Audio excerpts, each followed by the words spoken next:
but an illusion that was far from the truth.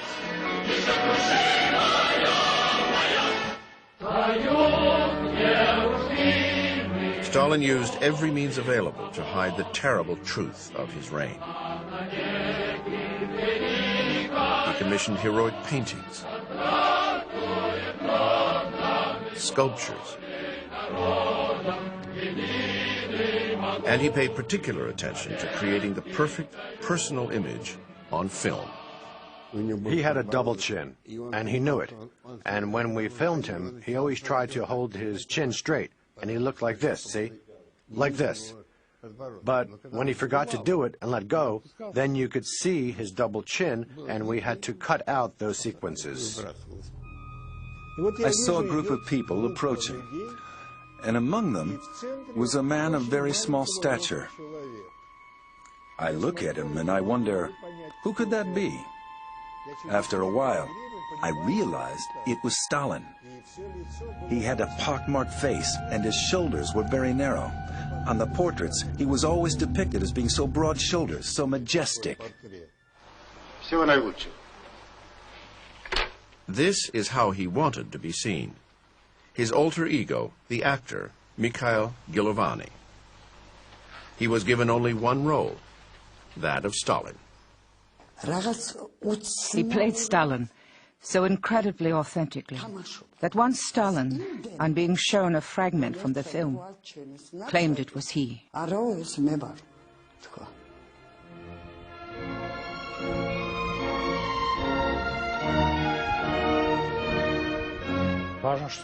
What mattered was that he looked so important on the screen. He wanted everyone to see him and recognize him as a god, a leader. That was typical of him.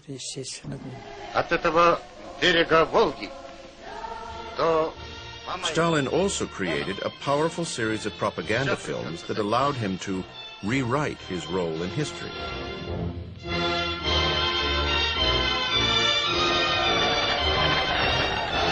This 1937 film, Lenin in October, portrays the events of the night of the October Revolution. Here, Stalin is a confidant of Lenin, plotting the revolution. In fact, he wasn't even there. On the night of the October Revolution, on October 25th, 1917, there was a tea party in the apartment of the family of Stalin's girlfriend. Stalin drank tea the whole night, told amusing stories and Georgian jokes, something he'd like to do. That's how he spent the night. The theory of two leaders of the revolution is pure invention. Stalin never played that role.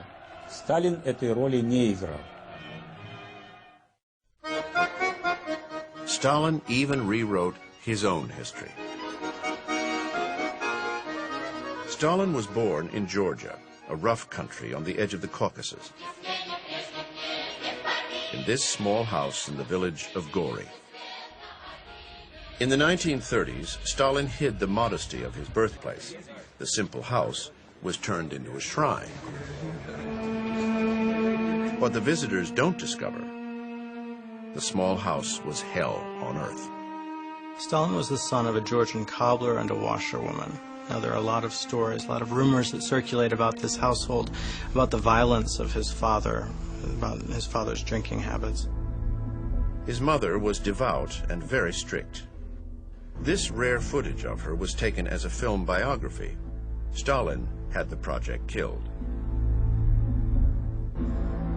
When Joseph was 14, she sent him away to the seminary to become a priest. He would never forgive her.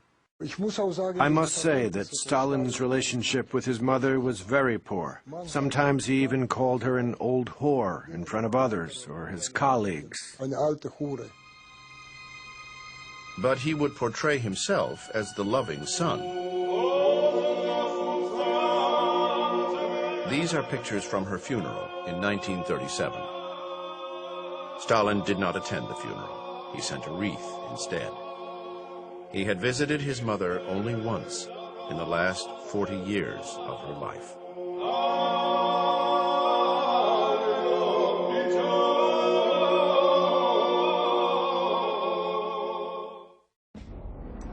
In the late 1930s, Stalin orders a wholesale purge of his fellow party members and military leaders. 8 of his top generals are executed. He was afraid of them. He was afraid they would rise against him tomorrow. He hated them all. They were the heroes of the Civil War, who also knew that Stalin had been a zero during the Civil War, and they had no respect for him. What hit them came like an avalanche. Over the next 2 years, 30,000 officers are executed. Stalin's army and navy is now leaderless. He decapitated the Soviet military. Why? So that those middle cadres would rise up, become leaders. Why? Because in them he would have total loyalty. Adolf Hitler begins deploying 4 million troops to Stalin's western border. Soviet factories are churning out tanks and planes as fast as they can, but Stalin needs to buy time. In 1939, he signs a non-aggression pact with Germany. Hitler agrees not to invade Russia. But Stalin has one account left to settle. The only surviving leader of the Russian Revolution. Leon Trotsky is living in exile in Mexico City. He is writing books about the revolution and Stalin. Stalin sends an assassin. On August 21st, 1940, Trotsky is dead.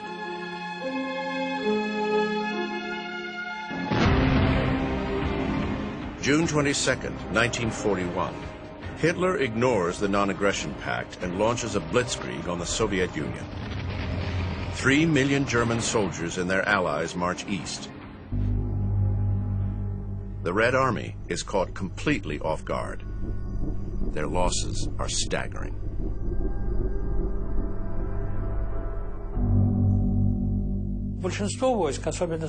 Most of the troops on the Western Front, especially in Belorussia, today's Belarus, had not been put on alert.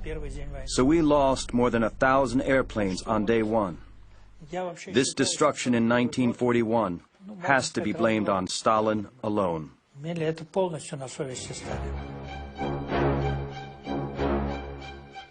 He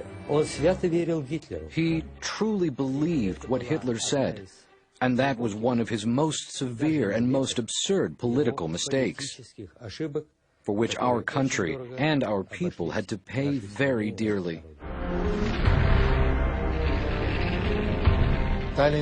Stalin should have known. He should have known the war started that day. There were so many reports from Germany, Japan, and other countries.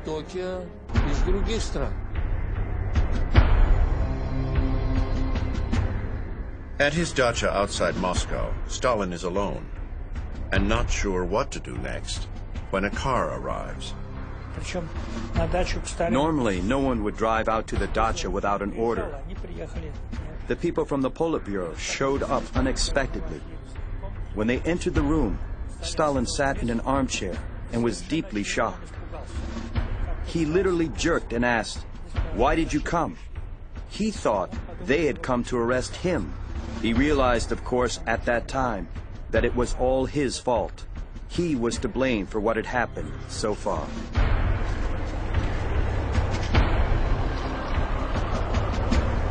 Within a few days, Germans advanced more than 60 miles into Russian territory. The Soviets offer no resistance. Hundreds of thousands of soldiers are taken prisoner. Stalin does not heed his general's warnings. Stalin was not a man with any military knowledge. General Zhukov had warned him, "We have to concentrate our forces here and merely hold our position on the other fronts." But he did not listen. On the 3rd of July, a shaken Stalin addresses his people. He declares the war a patriotic war. For the first time, he does not play the role of father.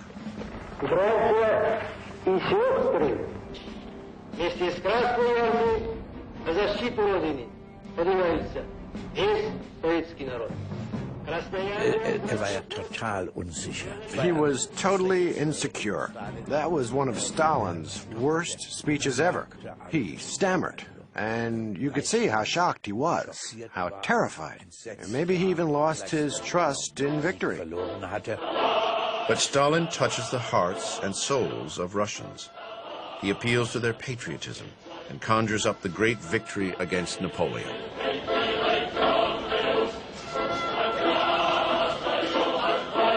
The people got into the trenches and shouted, "For the fatherland, for Stalin."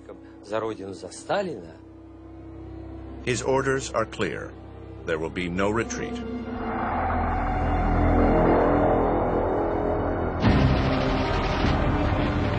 His troops engage in devastating, often pointless battles, with hundreds of thousands of casualties and POWs.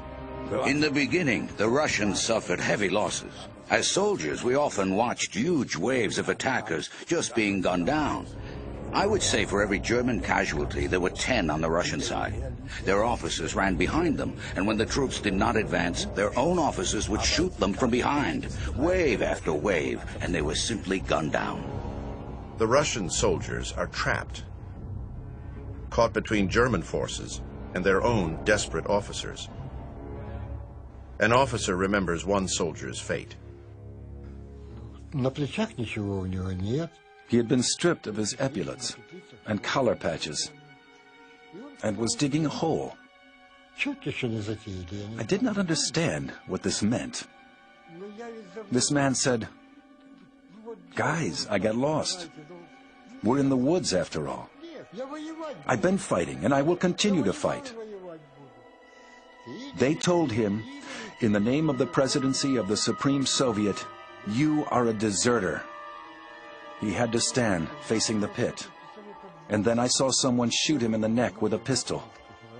And I saw him falling backwards.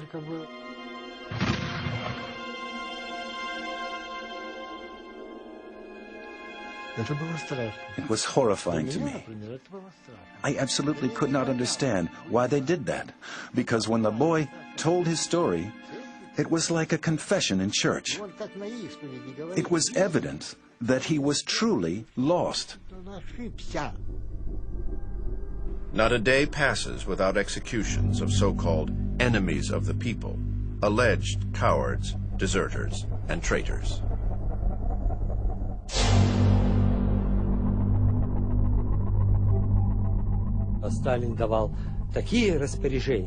All of this was done on Stalin's order. Nobody was allowed to discuss it or correct it. And thus the masses of Soviet officers and enlisted men were killed. As Russian losses mount, Hitler divides his army and launches a three-pronged attack on Leningrad, Moscow, and Stalingrad.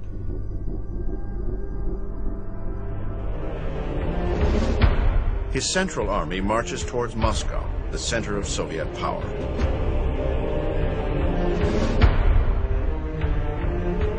During the advance, Stalin's son Yakov is captured.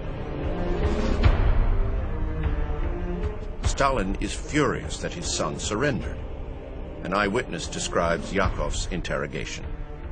The interrogation was already underway, and the major asked, "Yakov Zhugashvili, what do you think about the progress we made during the past 4 weeks? Now we are going to march into Moscow." At that point, Stalin's son smiled and shook his head. "You are never going to enter Moscow," he said. "My father made sure all the houses are booby-trapped, and you will never enter the city." And the major replied, "We'll see about that."